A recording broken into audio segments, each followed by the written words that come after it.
The parable of the rich fool was one of the many parables Jesus spoke about money. In this particular story, Jesus aimed to address our attitude towards wealth. Someone from the crowd said, "Teacher, tell my brother to divide the inheritance with me." Jesus replied, "Man, who appointed me a judge or an arbiter between you?" Then he said to them, "Watch out. Be on your guard against all kinds of greed. Life does not consist in an abundance of possessions." Then he told them this parable.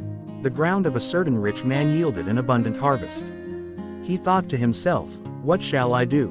I have no place to store my crops." Then he said, "This is what I'll do. I will tear down my barns and build bigger ones, and there I will store my surplus grain. And I'll say to myself, you have plenty of grain laid up for many years. Take life easy, eat, drink and be merry." But God said to him, "You fool. This very night your life will be demanded from you. Then who will get what you have prepared for yourself? This is how it will be with whoever stores up things for themselves but is not rich toward God." At first glance, it may seem that the rich man did nothing wrong. He had a fruitful year, a good harvest, and decided to build larger barns to store everything. However, once again, Jesus draws attention to a deeper analysis. The problem with the rich man was in his intentions and his heart. In fact, the foolish rich man was financially blessed but not truly prosperous. Selfishness distorts reality. As we read the biblical passage, we can see that the rich man centered his life around himself. Expressions like, "my harvest," "my barns," "my crop," "my goods," and "for yourself," can be found. He had not yet understood that everything he had actually belonged to God and that when he died, he would take nothing with him. The rich man thought only of himself, and his own greed fueled his loneliness. Selfish focus blinded him to the possibility of using his money more wisely. His view of reality was distorted. The purpose of wealth is not accumulation. You will be enriched in every way so that you can be generous on every occasion, and through us, your generosity will result in thanksgiving to God. 2 Corinthians 9:11. This parable clearly teaches us that part of what God gives us is not for ourselves. Certainly, God gives us wealth for our enjoyment, but that is not the ultimate goal. The intention of wealth is to be a means to bless others. The foolish rich man was asked for whom all that he accumulated would be. Surely, he did not experience the joy of blessing other people and ultimately ended up with nothing. The amount of money is not the most important. Then he said to them, "Watch out. Be on your guard against all kinds of greed. Life does not consist in an abundance of possessions." Luke 12:15. In our consumerist society, what we possess defines who we are. Clearly, the biblical view is different. What we are and what we do with what we have matter much more. In the parable of the talents, we also find this perspective.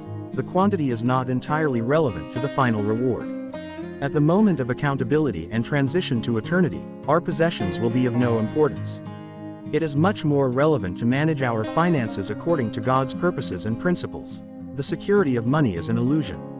And I'll say to myself, you have plenty of grain laid up for many years. Take life easy, eat, drink and be merry. Luke 12:19. The foolish rich man felt secure when he realized he had accumulated enough.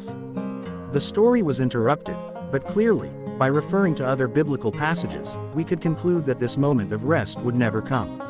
Material possessions bring temporary satisfaction but never happiness or security. On the contrary, the more security we seek in money, the more dissatisfaction we will feel. Riches are uncertain. The security that Jesus brings is eternal. Whoever loves money never has enough. Whoever loves wealth is never satisfied with their income. This too is meaningless. Ecclesiastes 5:10. Command those who are rich in this present world not to be arrogant nor to put their hope in wealth, which is so uncertain, but to put their hope in God, who richly provides us with everything for our enjoyment. 1 Timothy 6:17. Greed brings anxiety and worry. He thought to himself, "What shall I do? I have no place to store my crops." Luke 12:17. The danger of placing our hearts on money is that we will never find satisfaction. This desire for always more leads to a state of anxiety that instills constant worry in us. The foolish rich man worried about what to do with the excess. Greed and worry always go hand in hand. See here what the Bible says about contentment. This parable makes more sense now in the 21st century. where there is a compulsive urge to accumulate without an eternal perspective.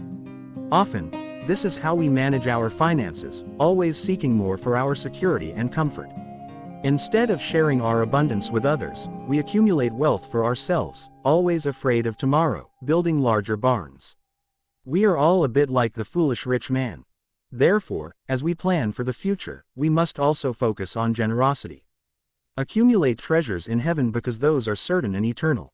Do not focus solely on your needs, security, or comfort. Do not be like the foolish rich man and seek a higher purpose for your finances.